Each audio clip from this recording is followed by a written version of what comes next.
നിത്യവും ഈ മന്ത്രം ജപിച്ചോളൂ. ജീവിതം മാറിമറിയും.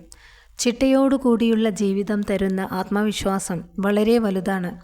നിത്യവും സൂര്യോദയത്തിന് മുന്നേ കുളിച്ച് നിലവിളക്കു തെളിയിച്ച് പ്രാർത്ഥിക്കുന്നത് ആ ദിനം മുഴുവനും നമ്മിൽ പോസിറ്റീവ് ഊർജം നിറഞ്ഞതാവാൻ സഹായിക്കും.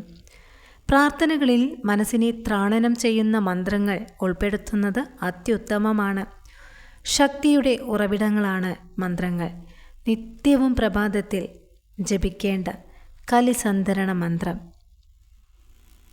ആദ്യം വിഘ്നനിവാരണനും ഗണനാഥനുമായ ഗണപതി ഭഗവാന് പ്രാർത്ഥന അർപ്പിച്ച ശേഷം, അതായത് ഓം ഘം ഗണപതയേ നമഃ എന്ന് ജപിച്ച് ഗണപതിയെ വന്ദിച്ച ശേഷം മന്ത്രങ്ങളുടെ മാതാവായ ഗായത്രി മന്ത്രം കുറഞ്ഞത് ഒരു 108 തവണയെങ്കിലും ജപിക്കുക.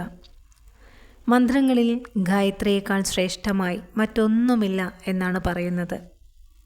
അടുത്തത് ലോകം മുഴുവൻ പ്രകാശം പരത്തുന്ന സൂര്യഭഗവാൻ അതുപോലെ നമ്മുടെ ബുദ്ധിയെയും പ്രകാശിപ്പിക്കട്ടെ. ബുദ്ധിശക്തി വർദ്ധിപ്പിക്കുന്നതിനോടൊപ്പം തന്നെ തടസ്സങ്ങൾ നീങ്ങുന്നതിനും ആപദ്ഘട്ടങ്ങളിൽ നിന്നും സംരക്ഷിക്കുന്നതിനും അജ്ഞത നീക്കുന്നതിനും ചിന്തകളെ ശുദ്ധീകരിക്കുന്നതിനും ആശയവിനിമയ പാടവം വർദ്ധിപ്പിക്കുന്നതിനും ഗായത്രി മന്ത്രോപാസന വളരെ ഉത്തമമാണ്. കലിയുഗത്തിലെ ഏറ്റവും ശക്തിയേറിയ നാമം ഹരേ കൃഷ്ണ മഹാമന്ത്രം ജപിക്കുക. 108 തവണ ജപിച്ചാൽ തന്നെ മാലിന്യങ്ങൾ അകന്ന് നമ്മുടെ മനസ്സ് സൂര്യനെ പോലെ തെളിവുറ്റതാകും.